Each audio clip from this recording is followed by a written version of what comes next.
علی ہم کو زہرا ہے، تو علی ابن ابی طالب جو ہیں بس سمجھ لو وہ زہرا ہے، ایک مرد ہونے کی حیثیت سے، ایک مستور ہونے کی حیثیت، لہٰذا دونوں کے کردار ہدایت کے اعتبار سے الگ الگ تھے، مقام ہم کف ہے۔ سبحان اللہ۔ اچھا، جو آیت نور پڑھی تھی اس کا ترجمہ پورا آ نہیں پائے گا، اس سے اگلی آیت پڑھتا ہوں اور بات ختم کر رہا ہوں۔ یہ جو ہم کف ہیں، فی بیوت اذن اللہ ان ترفع ویذکر فیہا اسمہ، اللہ نے سورہ نور کے آیت نمبر 36 میں کہا یہ جس گھر میں رہتے ہیں نا، فی بیوتن، کچھ گھر ایسے ہیں کہ جن کی تعظیم کو بلند کرنے کا اللہ نے حکم دیا۔ پتہ چلا بیت اللہ کے علاوہ بھی کچھ گھر ہیں جن کی تعظیم کو بلند کرنے کا اللہ نے حکم دیا۔ فی بیوتن اذن اللہ ان ترفع ویذکر فیہا اسمہ۔ اب تک کوئی بات قرآن یا حدیث سے ہٹ کے تو نہیں آئی بھائی، ہے نا؟ آپ کو حق ہے کسی بھی خطیب سے کہ اگر کوئی خطیب کوئی بات کہے نا تو آپ اسے پوچھ سکتے ہیں کہ قبلہ کوئی قرآن کی آیت کا ریفرنس دیجیے، یا کوئی حدیث معصوم کا ریفرنس دیجیے، یا کسی معتبر بزرگ عالم نے اس بات کو بیان کیا ہو ان کا آپ ریفرنس دیجیے۔ فقط لفاظی سے بات نہیں ہو سکتی، اگرچہ کہ اشعار سے مجھے خود بڑی ایک شغف ہے مجھے، لیکن میں بات کہوں شاعری سے عقیدت لیجیے، عقیدہ نہ لیجیے۔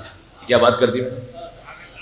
سوائے کچھ ان بزرگ شعراء کے کہ جنہوں نے کلام اہل بیت ہی کی روشنی میں اشعار کہے، شاعری میں ایک عقیدت ہوتی ہے، ضروری نہیں کہ پورا عقیدہ بھی اس میں۔ عقیدہ آپ لیجیے قرآن اور مستند احادیث سے، چاہے بڑی سے بڑی بات ہو۔ آپ دیکھیں گھبرا تو نہیں گئے، بارش ہو رہی ہے بات پڑھتا رہوں، چلیں۔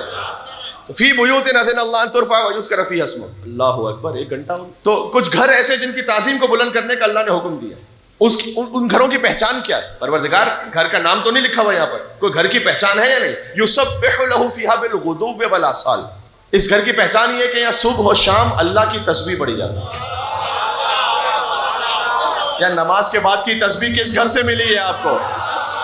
یا اللہ، یا اللہ، اس گھر کی پہچان ہے صبح و شام تسبیح پڑھی جاتی ہے۔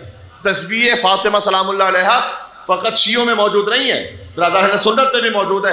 میں میڈیا پہ مولا علی علیہ السلام کے پروگرام میں بات کر رہا تھا، تو وہاں پر جب بی بی کے بارے میں بات آئی تو ایک اہل سنت عالم مفتی اسماعیل صاحب نے، نورانی صاحب نے ایک بات کہی ہمارے سامنے آن ایئر کہ بی بی کی تسبیح، یہ گھر ایسے جن کی تعظیم کو بلند کرنے کا اللہ نے حکم دیا ہے، جن میں صبح و شام اللہ کی تسبیح پڑھی جاتی ہے۔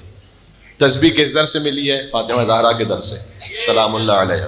جوانوں سے میری گزارش ہے نماز کے بعد فوراً مصلی لپیٹ کے کھڑے نہ ہو جاؤ، تسبیح پڑھو کچھ بیٹھ کے، کم از کم تعقیبات نماز میں، اور جس پہلو پر آپ نے نماز ختم کی اسی پہلو پہ بیٹھ کے تسبیح پڑھیں۔ حدیث میں آیا ہے کہ جہاں آپ نے اسی پہلو پہ بیٹھ کے تسبیح پڑھی، آپ اپنے مقام سے نہیں اٹھیں گے مگر اللہ آپ کے سارے گناہوں کو معاف کر دے گا۔ سبحان اللہ۔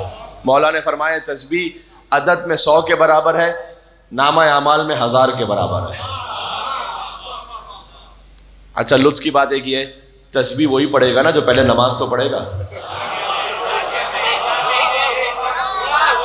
کیا خیال ہے؟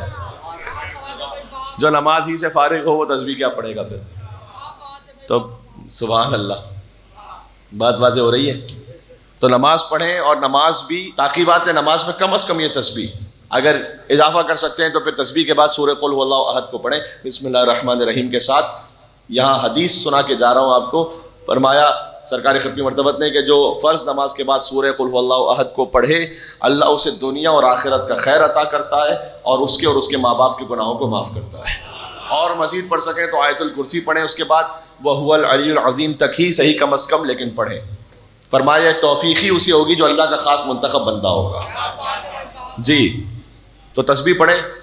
چوتھے امام ایک جگہ تھے، ایک نماز پڑھ رہا تھا، ایک جوان بڑے جلدی نماز پڑھ رہا تھا، اللہم صلی علی محمد وعلی محمد، جلدی نماز پڑھ رہا تھا، اور اس کے بعد جیسے ہوتا ہے نا کچھ لوگ، کچھ جوان ہوتے ہیں، حدیث میں ایسے نماز پڑھتے ہیں کہ جیسے ایک پرندہ چونچ مار رہا ہو، یہ حدیث کا جملہ ہے۔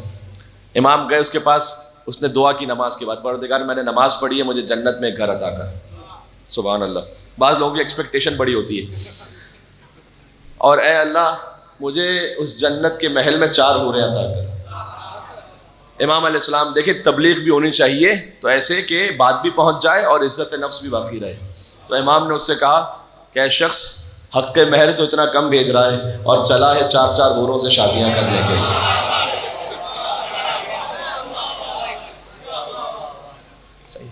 تو نماز بھی ادب احترام سے پڑھیں اور پھر تسبیح کم از کم ضرور پڑھیں. یہ بی بی کا تحفہ ہے.